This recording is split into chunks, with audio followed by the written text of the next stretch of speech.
And you'll have to use the microphone like this because if it's like this, then people can't hear you. So Alvita will introduce you, and then you're like me. I like to walk. Thank you all for coming today. My name is Alvita Person, and I am the Family Caregiver Advisor here at the Moore County Senior Enrichment Center. I had the pleasure of meeting Mr. Bergstrom Van numerous of years ago. Um, he was my administrator at one of the nursing facilities that I worked at for 18 years. So, and it was a pleasure working with him. So now he's the Alzheimer's Association uh, community educator for the Alzheimer's Association of North Carolina. And once again, thank you guys for coming today. And I'm going to turn it over to Mr. Bergstrom. Thank you. Thank you. So now I'm waiting for the tracking number to show that they've actually received the consumer cellular Motorola phone back. So it's not on my account. Ma'am, good afternoon. This lovely lady is my neighbor. We both reside at Foxfire. Does that make a difference? Hello? Oh, really does? Okay. Better? So, caregiving during the holidays. Have those who have acknowledged living with or caring for somebody with Alzheimer's experienced holidays with the individuals who have been diagnosed with the disease? Yes? Very good. Any changes that you've seen? Anything firsthand experience that you'd like to share before we get started? No? Okay. Anyone? Okay. We'll have questions at the end, but just know with the disease, it's kind of a day-to-day, as we individuals are day-to-day. Joyous occasions can turn sad very quickly, as with us. Emotions that have been evoked from years past, specific songs, food, music, any nuances of years gone by can evoke some emotions. And, you know, all tears aren't good, bad tears. There's good stress and there's bad stress. Just knowing being able to identify it makes the caregivers and the family and those enjoying the holidays with those diagnosed with the disease more fun. So we will start. Miss, I've got this, once again, a little gizmo. Programs and goals. And here again, this is very general. By the end of today, we hope that you have a better understanding of Alzheimer's disease and dementia. And for those who have participated with any of the education before, if this is redundant, just raise your hand and we can go on, because I know the center offers education often. Provide care for yourself and your loved one during the holidays. It's as important, and it sounds a little disrespectful or less caring, but the disease isn't just about the person living with the disease. You must understand to care for yourself every day of the year as much as possible. When you need a break, take a break. When you need a moment, take a moment, step back before you speak. Just take a big breath. It's good to have people around who are familiar with your situation, not just during the holidays. As the disease progresses, the individuals living with the disease are less likely to accept new people into their home or into their space. They want one caregiver and one caregiver only, and that puts a little stress on the family members when it's time for a respite stay or for a caregiver to come into the home. Adjust expectation and holiday plans to you and your loved one's needs and abilities. For those who have experienced the holidays, and it's not just the holidays, it's every day. Be very aware of your capabilities, their capabilities. Good afternoon. How are you? Yeah, not at all. Remain flexible. Educate your family and friends on the current situation, not so much on the disease, but just on what you're experiencing at home and what they may be able to experience, and not to be startled or upset. Alzheimer's and related dementias. Just briefly, Alzheimer's disease is the most common form of dementia. It accounts for approximately 60%, of the diagnoses here in North Carolina. North Carolina being a very advantageous state to retire in. And one of the primary risk factors for this disease is aging. Okay. The other diseases, and these are just a few of the diagnoses, and these are formal diagnoses. Alzheimer's vascular is normally accompanied with, just a lot of tears, a lot of crying, unexpected, unexplained, which presents the individual with the diagnosis even more confusion because they don't know why they're crying, but it just is.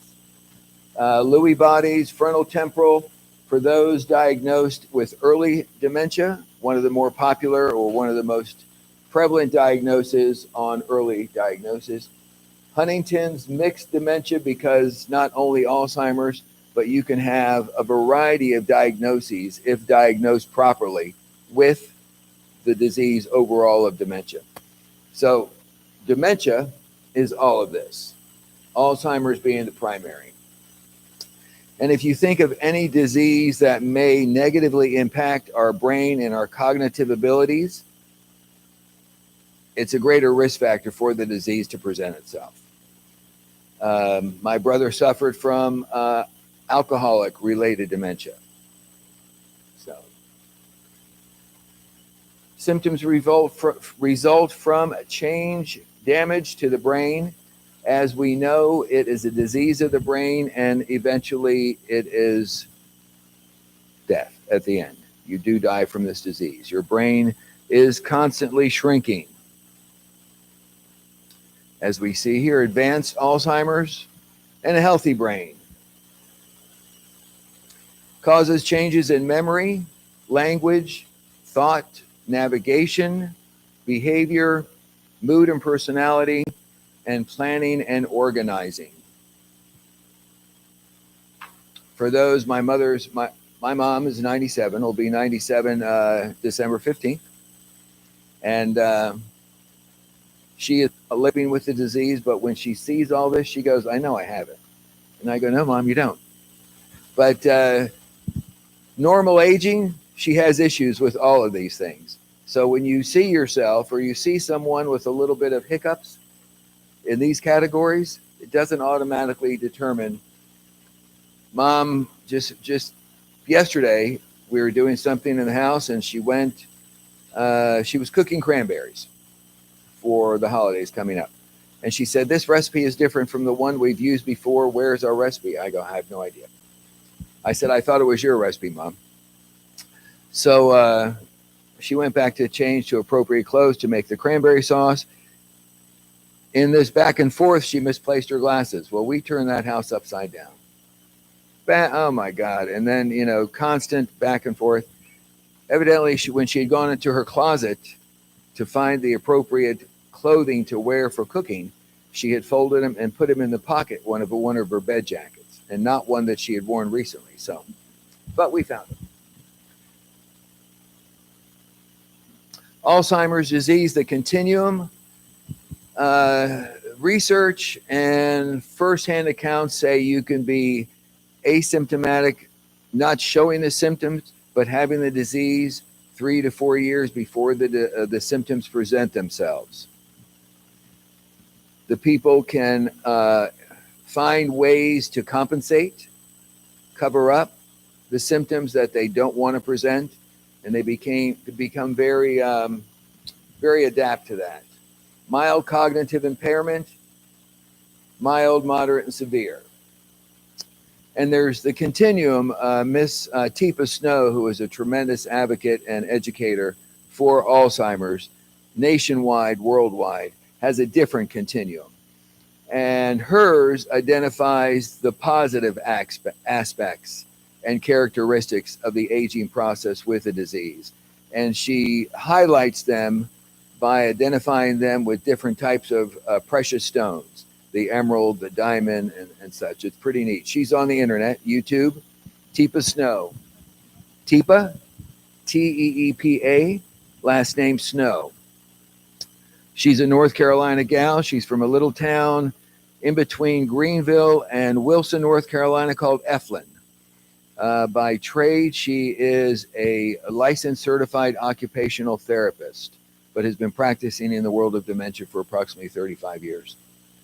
And she has a lot of great free education on Alzheimer's on YouTube. Early, middle, and late stages. These are in your handouts. Early and middle functionals independently, but has memory lapses. We kind of do that, do we not? I have memory lapses. 67, be sick. No, I just turned 68. There you go. Memory lapse. September 26th. Problems with concentration. Challenges performing tasks. Trouble remembering new information. After COVID, it took me about 1.5 years for me to remember my checking account number that I've had for 32 years. Same one. Couldn't remember it. I always had to go to my checkbook.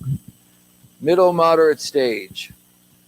Confusion with words, personality and behavioral changes. We have this with normal aging as well. Forgetfulness of events and personal history. Changes in sleep patterns. Severe is in late stages, requires around-the-clock assistance, unable to respond to environmental or hold a conversation, changes in physical abilities, unaware of recent experiences. Working in long-term care as I have, I've been blessed to work in both assisted living, nursing homes, skilled centers, rehabilitation. And close to 70% of those admitted to skilled nursing rehab centers have a form of diagnoses of Alzheimer's or a dementia or mixed dementia. And yeah, it's a disease and a half, that's for sure. How does it impact the holidays? Holiday challenges. For families living with Alzheimer's disease and other dementias, the holidays can be challenging. The holidays are challenging to begin with, let alone put on top with the disease process. How do we maintain traditions? How do we incorporate travel? How do we plan for entertaining visitors? How do we assess if the environment is safe? And how do we involve our loved ones with Alzheimer's? Well, I think the best way to explain it, and once again, it's in the formal handout that looks like this. How do we maintain traditions?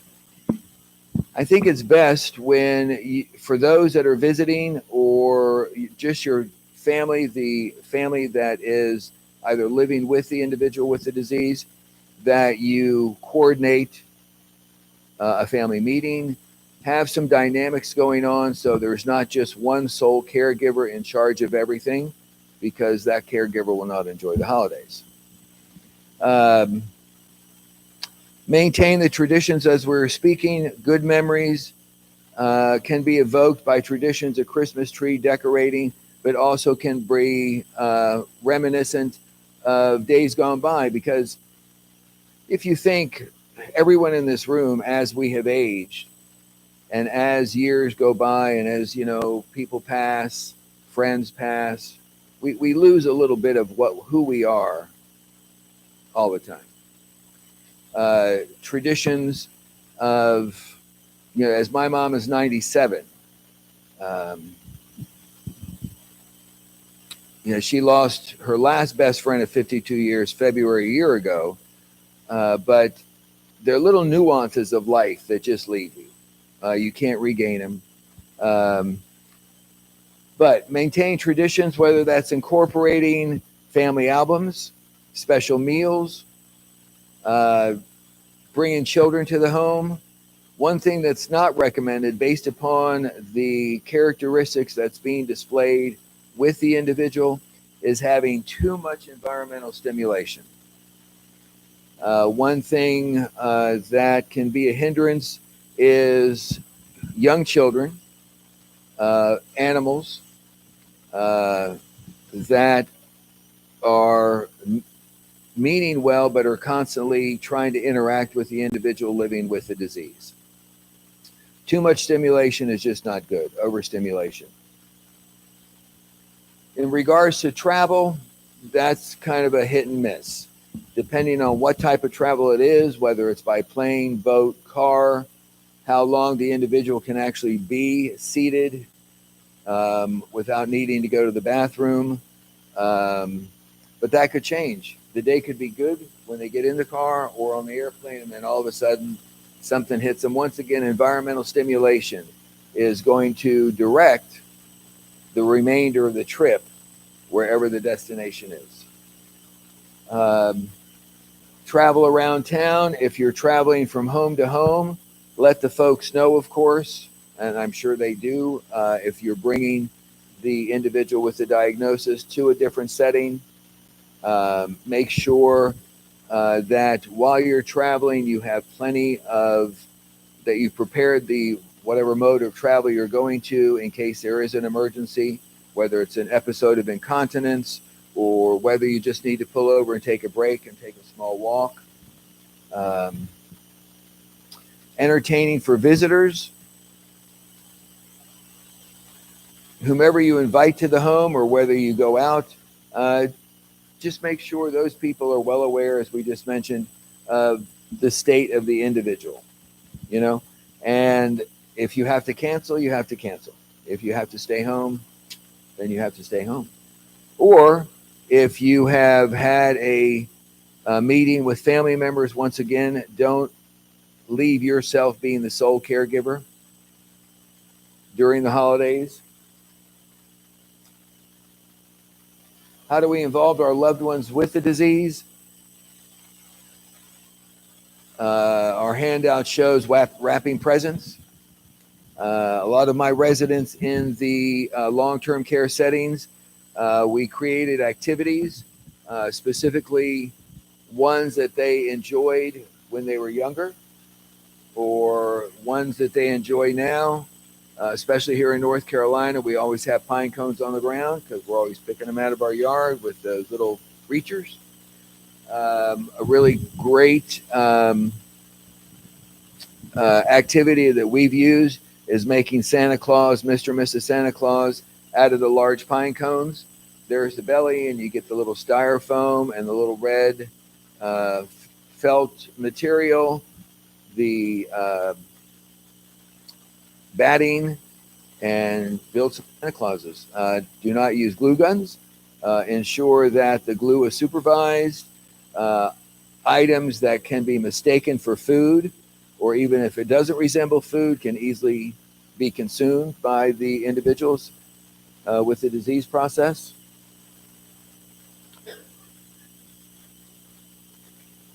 Caring for persons with the dementia. For those living with, as we identified with our population today or our participants, this is done on a daily basis.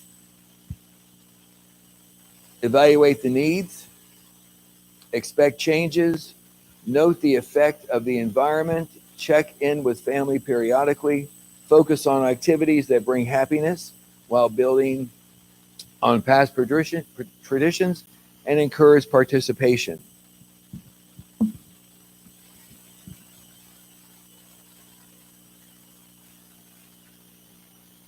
What would be an example of evaluating one's needs during the holiday?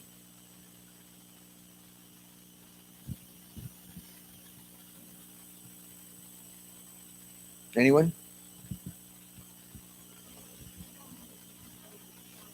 Absolutely. Very good. And I think, of course, as it runs down, evaluate their needs, then expect changes. So plan A, B, and C. Note the effect of the environment. Once again, environmental stimulation is very, very important in regards to not just visual. Those living with the disease sometimes cannot sequence where they're going because their vision has been limited by the disease. Also, in addition to their vision, their hearing may be disturbed. Probably on TV, some of us have seen a lot of, whether it's Audibel or Miracle Ear, they're acknowledging the lack of hearing can lead to a decreased brain activity, which can lead to dementia. There is data out there. Once the individuals are experiencing this, they tend to withdraw from activities.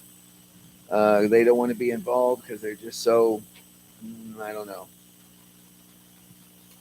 Check with family periodically.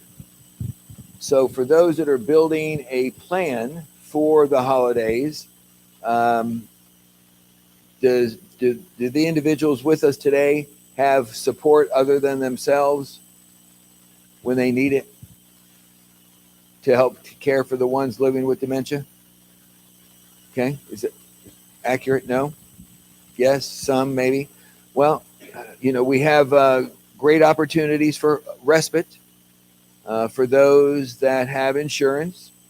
We have 6 long-term care facilities that provide respite care, and the respite is not only, of course, for the individual living with the disease, but also for the family members. You can have the home health can provide time in your home where you can go out, take a breather, step back, regroup. Home health, if it's not already in your home, would need a physician's order, and for those that have insurance, can be picked up by Part B. Focus on activities that bring happiness, and that's to everyone, while building on past traditions. For many, many years, we used a intervention, and we look at interventions that are considered non-pharmacological. There are so many medications out there that can be prescribed for those living with Alzheimer's and or a dementia diagnoses. But if there is a non-pharmacological intervention, it's a preferred method. And music and memory, the music from years gone by, whether it's the big bands or whether it's country music, whatever the genre of music is that the individual was most happy with. And for those who have been around a couple days, the Righteous Brothers and their music, a family member had made a cassette tape. We're going back years now, cassette tape with the Righteous Brothers. And there was one song on there that he didn't know that his brother really, he didn't like the song. He lost his girlfriend. And it was You've Lost That Loving Feeling by the Righteous Brothers. And when that song came on the cassette player, the individual, his brother living with the disease, just went berserk because it evoked a really bad memory. And they didn't know that until somebody said, "Oh, Carolyn was the love of his life." She kind of, it wasn't good. But here again, what you consider maybe a happy memory at the time that you're planning may not be. So, and encourage participation. One of my residents always loved to, and it's allowed in long-term care, but it has to be care planned. The state has to know, it has to be documented. So if any of my residents living in a long-term care community wanted to participate in something that was traditionally a paid job, like laundry, or in the kitchen if it was safe, or gardening, or something around the center, you had to acknowledge everybody in Jesus, and that's fine. And one of my residents, she just loved to fold laundry. So we had a table set up very similar to this. It was a 6-foot folding table, and she was a whiz at putting socks together, folding ladies' lingerie. She just loved it. So it was good for her. And it was a non-pharmacological intervention. The state loved it. Her medications were reduced greatly. And it allowed my staff to care for the residents that weren't feeling as that well that day, and a little bit, it was a good mix. Caring for yourself. Balance solitude with sociability. Plan something just for you. Focus on moments of joy. Plan ahead. Ask for assistance. Enjoy spending time with those you love. Also greatly important.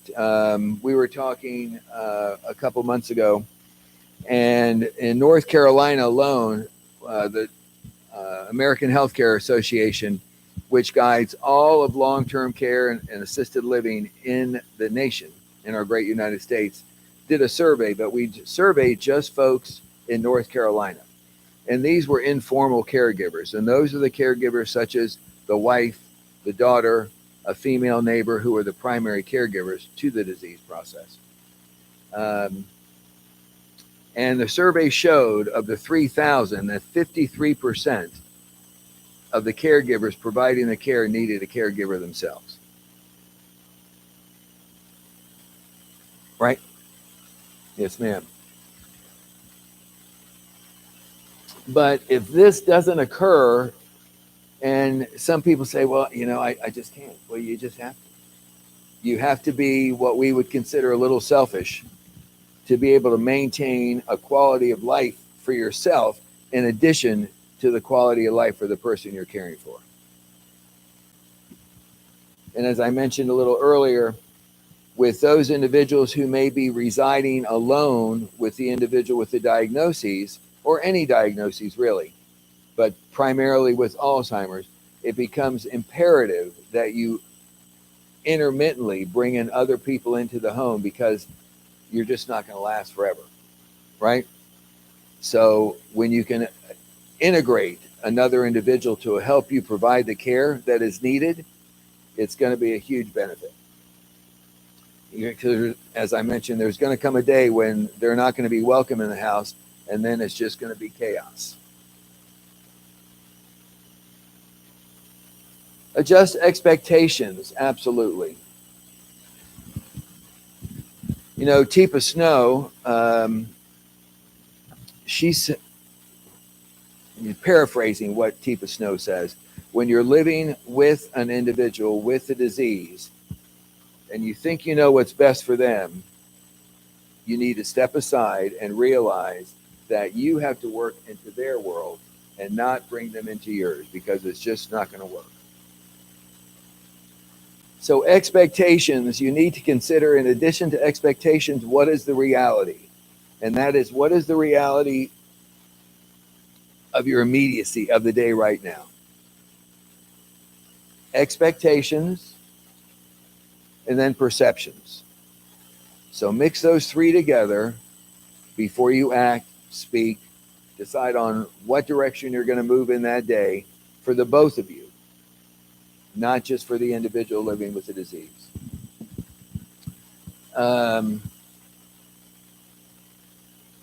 There are some wonderful modalities, games, however you want to phrase them, on the internet today, and for those living with the disease that have multiple backgrounds, whether it be birds, whether it be porpoises, whether it be just amazing scenery from around our great United States, that can be very engaging for those living with the disease.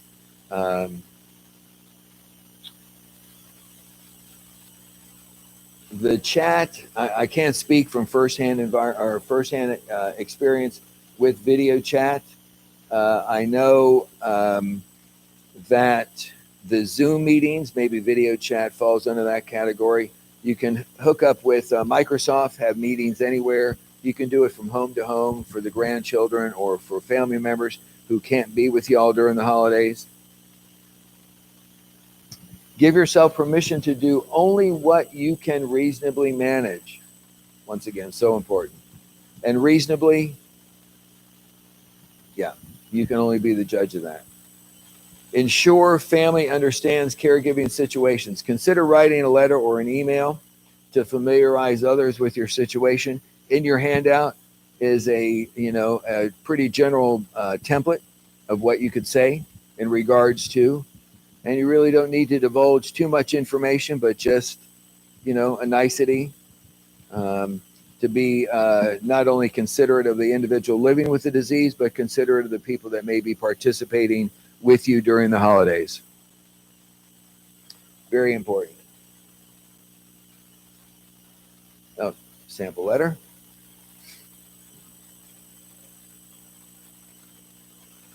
And dignity really comes into play, as with all of us. We want to maintain our own personal space, our own dignity. As well do our individuals living with the disease. But primarily, we need to be the representative of that.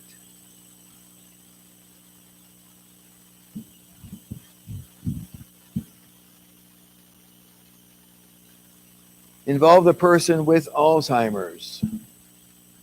Safety, food preparation, gift wrapping, decorating. Maintain the person's normal routine as much as possible. For those who have experienced it firsthand, it's very important to have I wouldn't say normalcy, but a pattern of redundancy that is consistent with the individual living with the disease process. So what you do from one day to the next is good. A pattern, something that is very little change. One of my residents, he would always come to me and go, "Okay, Van, let's read the newspaper." So I'd finish my morning business. We'd have a cup of coffee. I'd sit in his recliner and he would do the toothbrush, the shaving, and what men do before they get ready to go about whatever the day holds. And so I could sit in the recliner and look into the gentleman's bathroom. And so he got up, went into the bathroom, and his first chore after breakfast and after his coffee was to brush his teeth. And we've been doing this almost 3 years together. Every day, religiously, and even if I came in on the weekends, this is what we would do. And I saw him, he got to the process where he's had applied the toothpaste to the brush. And then he just stood there. And he stood there for a while. So I got up, I walked in. I said, "What's going on?" And he just looked at me, very stupefied. And so the disease at that moment had taken away his ability to then put it underneath the water. And he was looking for water. And here's the vanity, here's the mirror, sink, the commode. So he'd gone to the commode. So what we did was we came back out to the chair. We started the whole process all over again. Walked the gentleman back through it, got to the sink. And this time I had taken the box from the toothpaste and put it on the handle for the cold water. And that gave him a different sense of what to do next. So we have the toothbrush, we've got the toothpaste, the water. And that changed again in about 3 months. We had to come up with something new.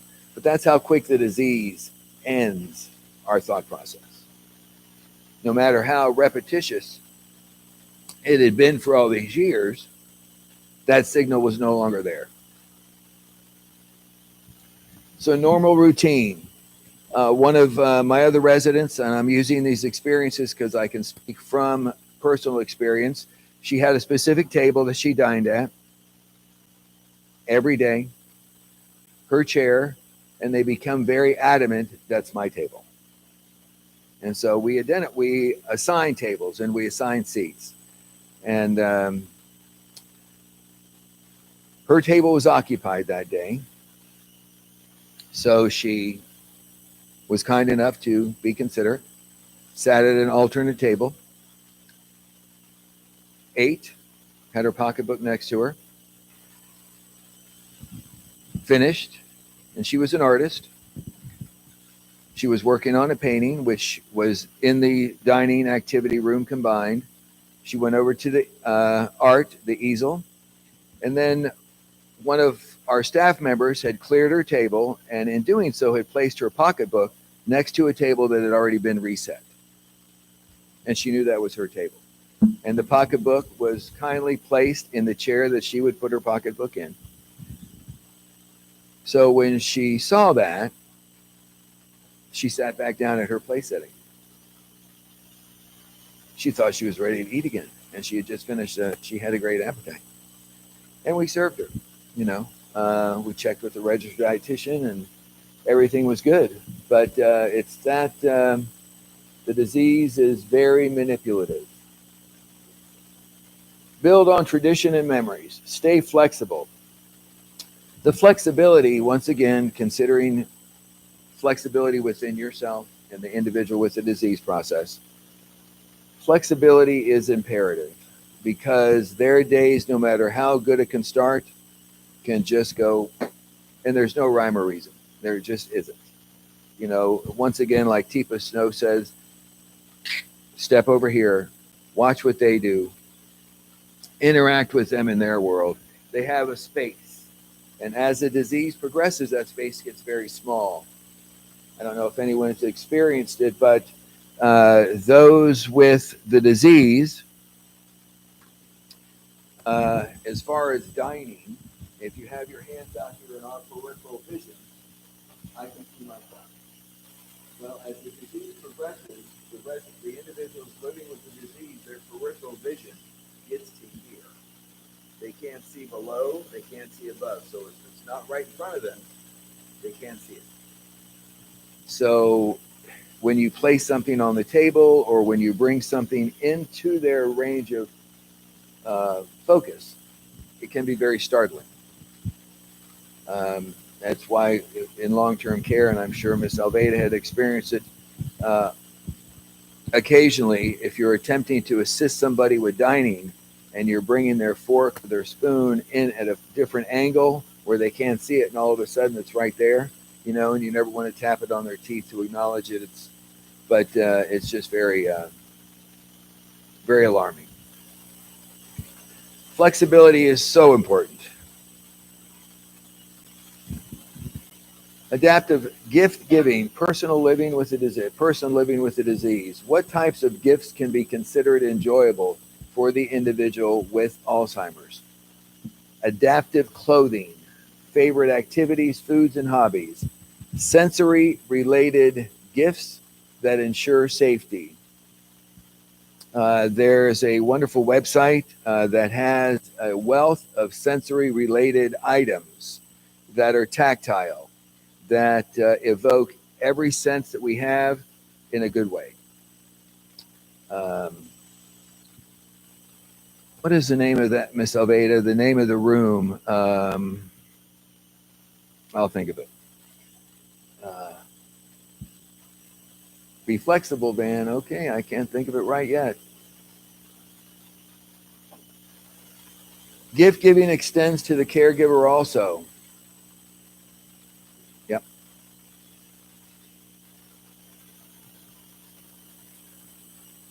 Volunteer services to visit with the individual to give the caregiver respite. So important. Flexibility, again, do a variation on a theme. Avoid any known triggers. Arrange for in-home care and respite services.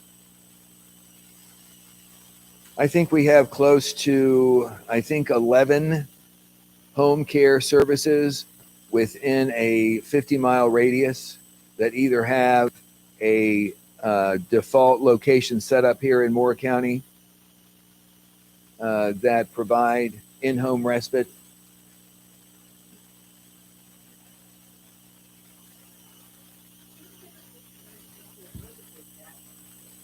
Adaptive clothing.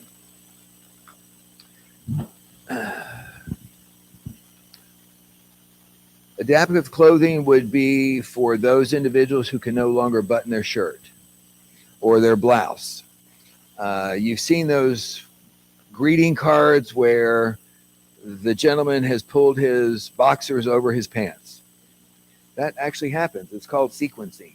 The individuals know, the individual living with the disease know that it's supposed to go on, but they just forget where. But specifically, as the disease progresses, their skills, their tactile skills don't work, fingers don't work. Adaptive for the ladies, adaptive bras. Sometimes they can't work in the back. Sometimes due to other medical procedures, they don't have the flexibility. So the front closure bras, whether it be with Velcro, they now have bras for the front closures that have very powerful magnets.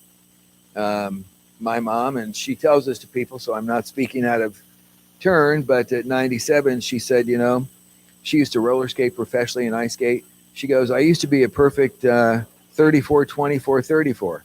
Now I'm a 38 long. She said, we have been everywhere to find a brassiere that she goes, hell with it. She goes, I'm not going to bother. She said, if I can't, what does she say? I don't know. She said, I'm just going to cover them up. But, and of course, no physician will even consider any type of breast reduction at her age, even though she's had 2 complete shoulder replacements. But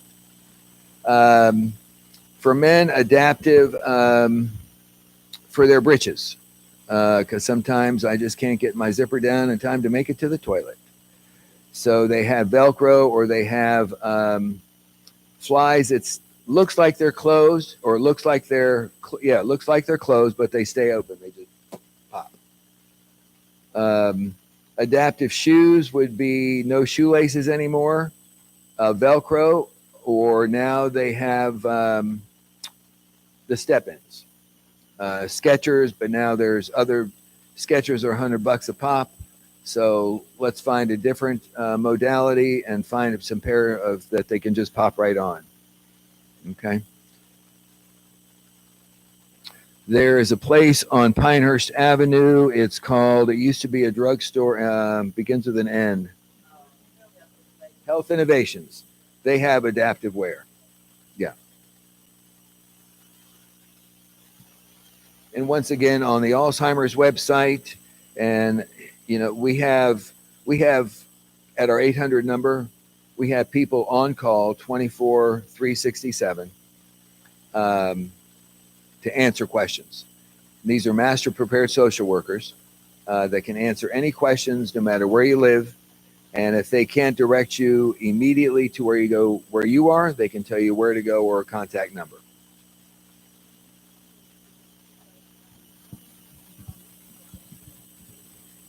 We do. Yep. Traveling. Yep. You know, my mom at 97, she deals with IBS and overactive bladder. She said, Van, do you think I can sit there while you talk for an hour? I said, no. And she said, where's the ladies' room? And I said, it's not where you can get to it too quickly. So she stayed home. But she got her hair done today, and she's very happy. A new hairdresser. Stick with the familiar. Yes. Travel to known destinations. Try to visit places that were familiar before the onset of dementia. That works, and sometimes it doesn't work. You know, if you can think of dementia, those as a disease progresses, like a brick wall, and the bricks that were put in last are the bricks that they're going to forget. So the bricks way back there. And also when you're searching for words, my mom is dealing with this constantly. But at 97 years old, she doesn't have that recall of immediacy when she's trying to find a word. And if you think of your capacity to recall like a filing cabinet, and at 97 years of age, how many files mom has to go through before she can find a specific word. It's just, she gets so, oh boy, she's Sicilian, and when she loses it, she loses it. She can't open, she goes, why don't they make jars that you can open for old people? She said, they're so darn big, there's no grippy things. She said, it's ridiculous. She's gone out into my workshop and grabbed a hammer, a pair of pliers to try to open a jar. Oh yeah. A place, a friend of mine who lives in our mountains of North Carolina, they grew up going to the Grove Park Inn in Asheville. And one of the places they love to sit during this time of year at the Grove Park Inn, although it's not family owned anymore, it's owned by the Omni or Sheridan Corporation, is in their main living room. They have two tremendous fireplaces at each end. And they just love sitting there, and they serve tea and those little sandwiches with no crust and all that stuff. But so that's one of the memories that always evokes just a tremendous feeling. And it's like the change of season. The lady knows that this is the holiday season. And there's also, for those who haven't visited, the Grove Park Inn also is the home to this amazing gingerbread competition every year. Beautiful. People travel the world to come to North Carolina.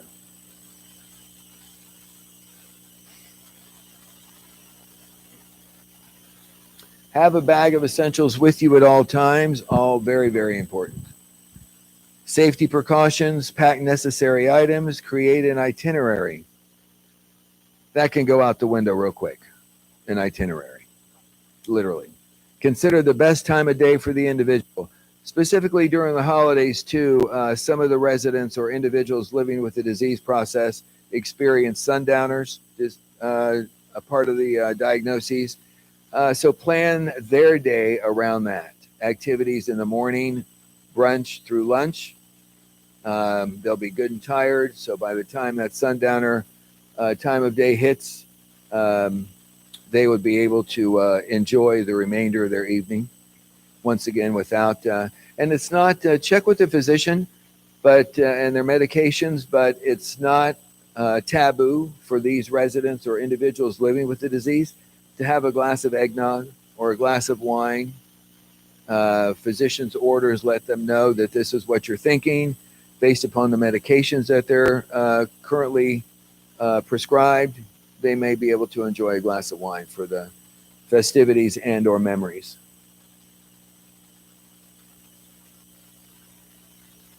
When the individual lives in a care community, consider joining your loved one at the community for the holiday activities. Bring a favorite holiday food, sing holiday songs, and ask other residents to join in. Read a favorite holiday story or poem, and share holiday traditions and culture with the friends and neighbors. Very popular, and all these are wonderful recommendations. We use them all the time in long-term care, assisted living. We normally have the choirs come in and sing. The high school students will come in, do the wrapping of the presents, sing carols, decorate residents' rooms. So it's a wonderful nicety. One thing we haven't gotten away with or gotten away from is, so traditionally Thanksgiving will be next week, but they won't celebrate Thanksgiving on Thanksgiving Day. They celebrate it earlier in the week. So the family members living in the traditional community can enjoy Thanksgiving, but it's still a nicety. But we have tremendous turnout at the homes that Miss Alveda and I were working at collaboratively. We would probably see close to 200 family members come and join us for Christmas and or Thanksgiving. Holiday safety. Consider safety options in both the home and in-care communities. Safety is always imperative, whether you have the disease or not, and even more so when it's a collaborative expedition with residents or family members living with the disease. Identify certain foods that may cause choking. Simplify portions. And if the individual is in the latter stages of the disease process, finger foods are always recommended, something that they can enjoy, because sometimes they just don't have the dexterity to hold utensils. And we do have adaptive utensils, which have larger handles. And as the disease progresses, sometimes the direction of the fork or the spoon isn't always suitable for them to feed themselves. but sometimes you can have the adaptive spoon and or fork that is curved, larger handles, and it's a real soft, grippy, so it's easier to manipulate for the individuals. They also have this wonderful material in the hardware stores, and it's like shrink wrap, but it comes in different sized widths, lengths, tubing, and you can put it on silverware, and you hit it with a hair dryer, and it shrinks it onto the piece of utensil. Very neat, very cost effective. Let's see, assess potential hazards and decorations. We mentioned briefly some decorations may look like food. Any artificial food or fruits or anything that may be centerpieces are not really recommended. Any place settings that could be interpreted as food or something to nibble on. Limit shopping with the persons with dementia. Try and keep noise levels at a minimum. That's that environmental stimulation. And when I was down in the beauty salon, beauty shop, those hairdressers, I'm telling you, they look like they might be great. And here again, I'm not one to evaluate them, but they just look like I don't know, they just don't dress appropriately. I don't think so. Yeah, sorry. God, they got tattoos from their toes to their heads. Oh my God. And then they buy those, forgive me if I insult anybody, but I don't think so. They buy those jeans that have all the holes in them, and they're just, what the heck? I don't know. So the receptionist said, well, you can go back. I said, I don't want to go back there. I'll sit out front. Advice for your holiday visitors. We spoke about this. This letter is also the letter that was a template was included in the education earlier. Plan accordingly based on individual. Visit regularly and dependably on short periods at the best time for the individual. Once again, with sundowners. Focus on one-on-one visits. They are less often confusing than larger groups. Recognize and use humor, affection, and praise. Yeah. Yeah.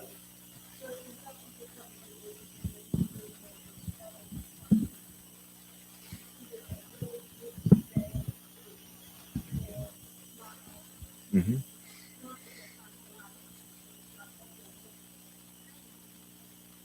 Good question. So what I heard was you've got somebody visiting your home and they're interacting with the individual that has a diagnosis and they're telling them this plethora of stuff. Oh, the diagnoses. Oh, okay.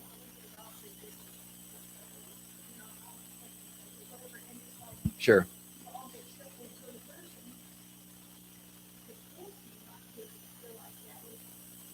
Okay, well,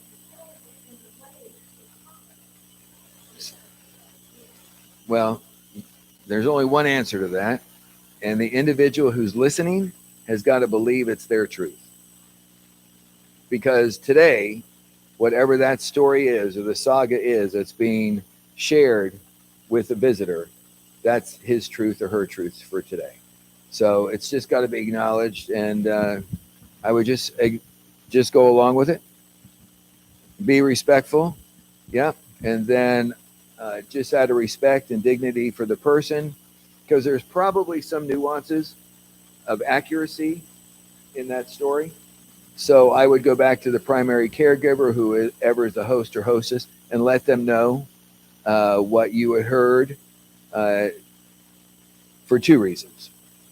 For the respect and dignity from the person that they were just engaged with, and to let the caregiver know, because this may be a symptom or a sign that their mood could be changing in a different direction from what they've experienced. Oh, okay.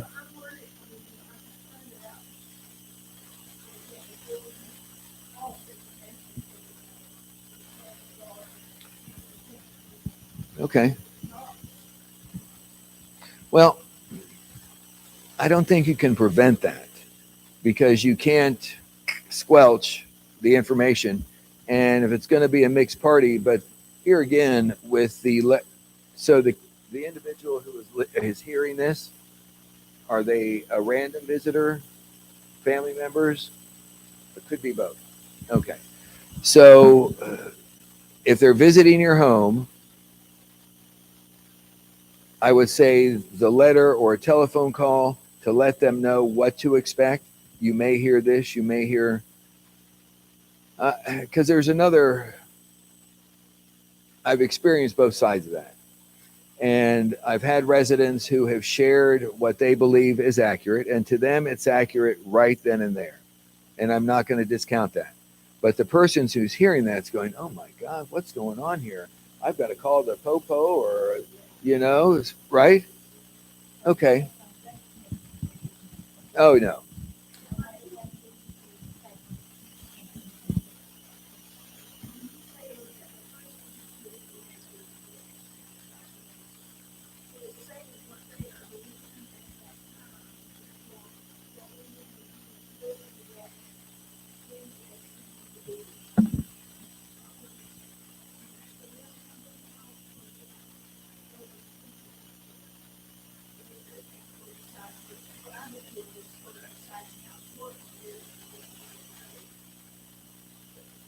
Well, that's a good point too. It can be so convoluted because I'm thinking of all these scenarios. If you believe the remedy or the situation deserves for you to go back to the individual with the diagnoses and try to clarify something with them or determine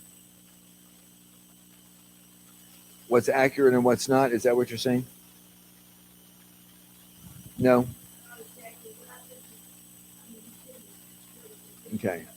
Okay, so my first concern would be for the individual that has a disease. And what they're saying is their truth right now. For those people that are hearing it, then we can deal with those people at a later time. Yeah. And if they have a question, or you can have a follow-up meeting with them, or if they need a resource to verify, yeah. Your primary responsibility at that time is the person who's sharing what they believe is the truth. Ma'am in the yellow sweater? Oh, okay. Ma'am? Did you have something? No, okay. Alveda, you want to share anything at this point? How are we doing on time? Okay. 2 minutes, okie dokie. A gift of perspective. Our Alzheimer's blog. How many families are dealing with visitors and new perspectives? We kind of spoke about this earlier. It's a challenge. And when you're the sole caregiver in the home, or even traditionally men, we don't do such a great job. Even if you're in the home, it's normally relegated to the wife, the first daughter. And even if you're in the home, our data shows that the neighbor's daughter or wife provides more care than the individual in the home. Not taking anything away from what men are capable of. It's just not within our makeup. Some do a tremendous job.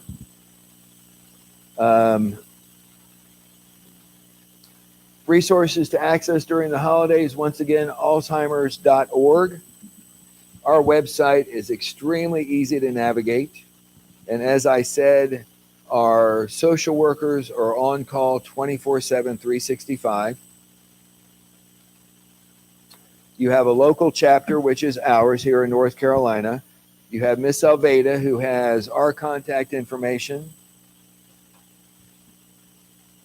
Community Resource Finder, as it was asked earlier, that would be what we have available in Moore County and the surrounding cities. Miss Alveda can clue us into that. And our local chapter is based out of the Matthews, Charlotte area. We used to have an Eastern and a Western. Now it's just Western, but we do the whole state. And our helpline. Questions? Sir?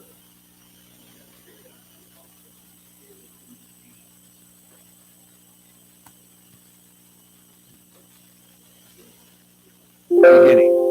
Well, it's a very good question. The gentleman asked, what are the indications or indicators that one may have the disease or early onset? And it's going to be very person specific. We have a program called normal aging versus Alzheimer's aging or not normal aging. And there's 10 signs. I have some of that information in my car. I'll be happy to give to you. But as each one of us are individuals, so is the disease. So it's going to impact an individual individually, although the signs and the symptoms eventually will be underneath the umbrella of Alzheimer's and or other dementias. But I'll be happy to share that with you when we leave. I've got a wealth of information in the car. Ma'am.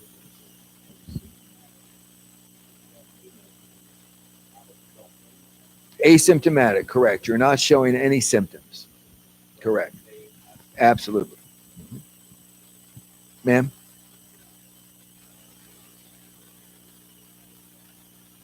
There is. We're looking at, is it 55, 65 and older, Miss Alveda? It's most prevalent for 65 and older. We had one of the youngest diagnoses with early onset was 35 when he was diagnosed. Family man, 3 children, working in the Wake County, Raleigh area. And, you know, he said, and his employer was tremendous. They manipulated his work schedule and his responsibility so he could still work. His primary practitioner, his doctor, ensured that the family was very involved with the disease process, not just the mom. His daughters every day were assigned to making the little 3x5 note cards and leaving those with dad on what he had to do that day, what time he had to do it. They got a bigger watch for him so he could read the numbers easier. He was able to drive for a short time before the disease prevented him from being a safe driver. And he lived with about 16 years with that diagnosis. But traditionally, the longest that one has lived in our state of North Carolina, I believe, is 18 years with an Alzheimer's diagnosis. Traditionally, based upon the whole makeup, so their wellness, their sociability, their mental status, not mental as in the disease process, where they were when the disease struck. It's sometimes as quick as 2 years. Sometimes it's an average of about 8 living with the disease.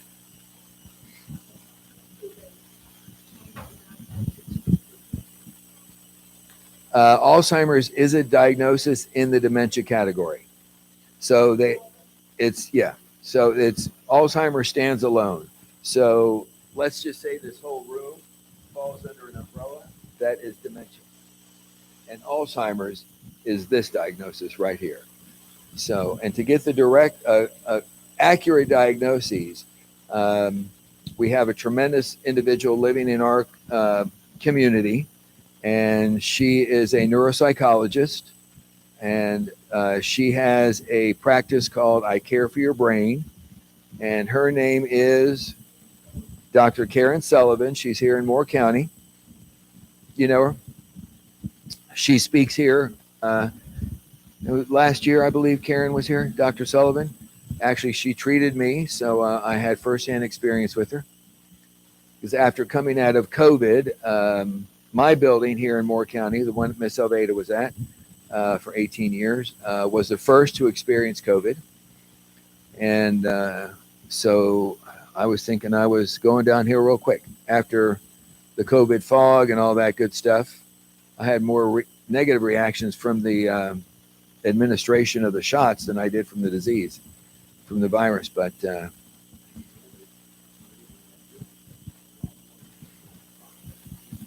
Mhm. Oh, Dr. Karen Sullivan? Wonderful. Is it open to the public? Okay. Did everybody hear that? Dr. Karen Sullivan will be at CCNC tomorrow morning. Breakfast is at 8:30.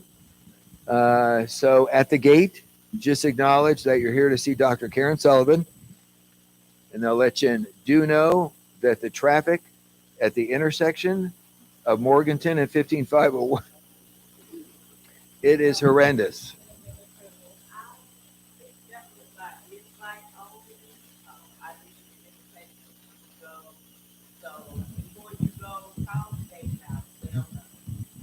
Are you all residents? Okay, very good.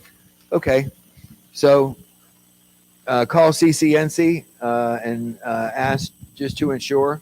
Thank you, Miss Alveda.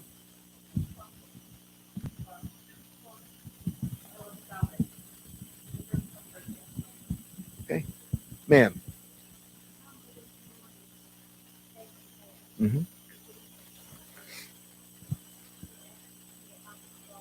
Mm-hmm. Sure. Mm-hmm.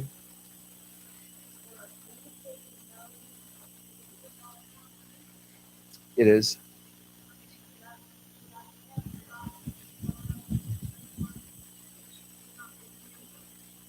Going. Okay. Right.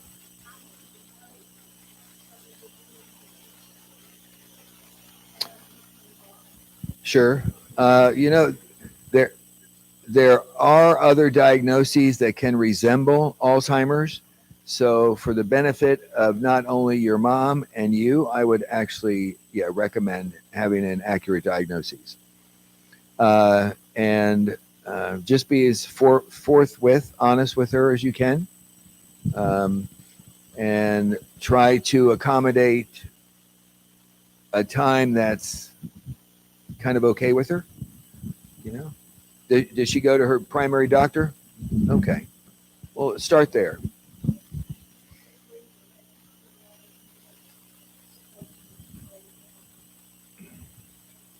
Sure. Okay. Well, that's fine, but it's like, and by no means am I discounting whatever any primary care physician would do, but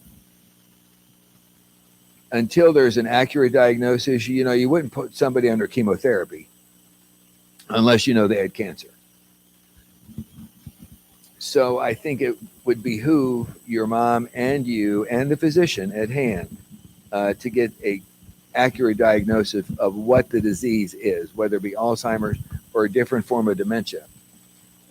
For especially the female population, UTIs can present a horrendous up here. And as well, if you're recently discharged from a hospital, there is the convoluted diagnoses of, is it Alzheimer's or is it delirium, because of the change in medications and the change of locations. It's and the travel back and forth. But yeah, ask your physician if he can do a referral, and Dr. Sullivan would be the appropriate one to start with. Years ago, the only way you can do, yes, sir, go ahead. Music. Hmm.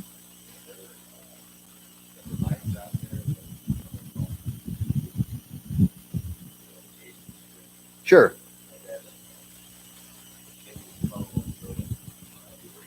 Okay. Sure. Write down musicandmemory.org.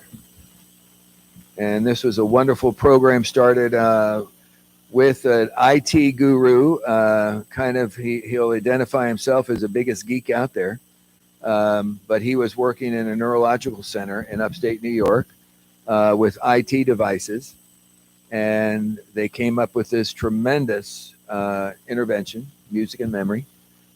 Swept the nation. It's a tremendous intervention for those living with the disease. And he has it all online. Yeah. Yeah. And there's a great video, too, of these individuals who hadn't spoken in 20 years. And once once they hear the music, they one of them sang with Nat King Cole. It's just great. Have a box of Kleenex.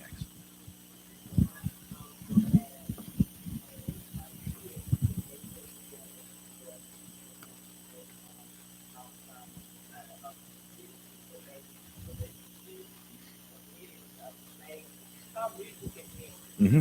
It's amazing how someone is there and not understanding things or doing things. But once they put that music in their ears, Yeah. oh my goodness. Yeah. Music and the Dementia Alliance here in North Carolina, dementiaalliance.org. Yeah.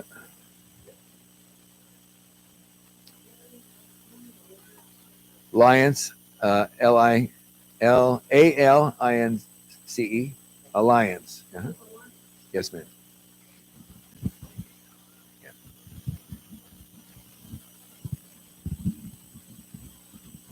Yeah. Any other questions, y'all? And if anybody has, and like I said with this, the gentleman, I've got mounds of information with me in my car. I just didn't bring it in, so I'll be happy to share anything with y'all.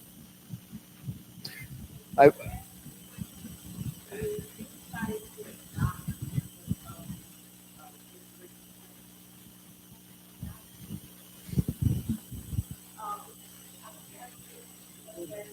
you take a read at that? Isn't that wonderful?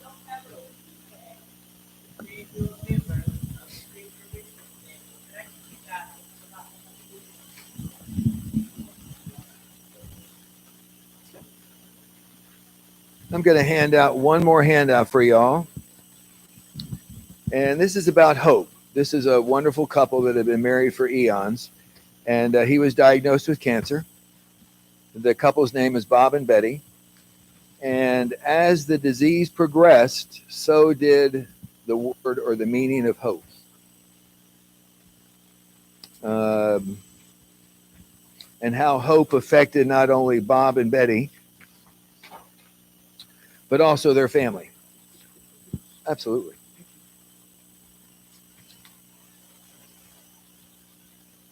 Is that good? Yeah, no, we said one time. Oh, one copy. Oh, okay. Yes, sir.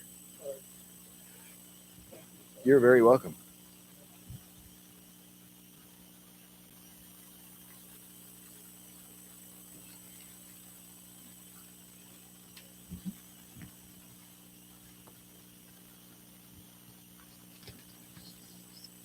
Yeah, I will. Before you leave, yeah. Let's see. I do not. But I'll write down, Miss Alveda has all my contact information. Okay. Oh, it's called Snoozlin. Snoozlin, Snoolen.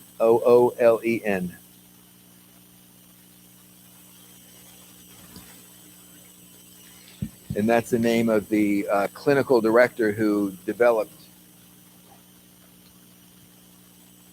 You are welcome. Thank you for this information. Thank you. Happy Thanksgiving.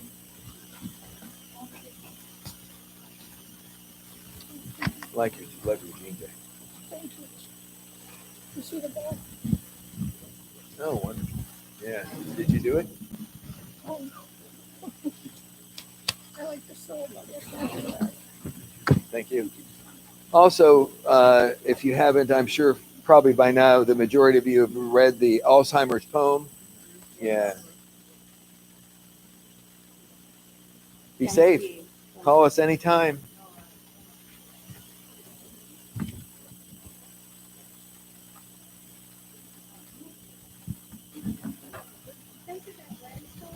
Ma'am? Was it a website for adaptive care or just dementia product?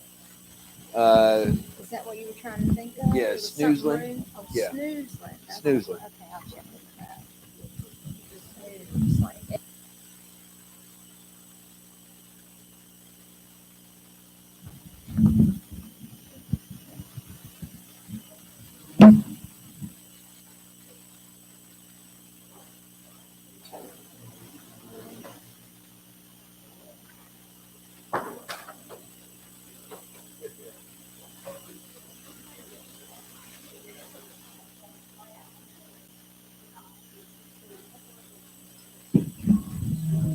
Thank you guys for coming today. Thank you so much.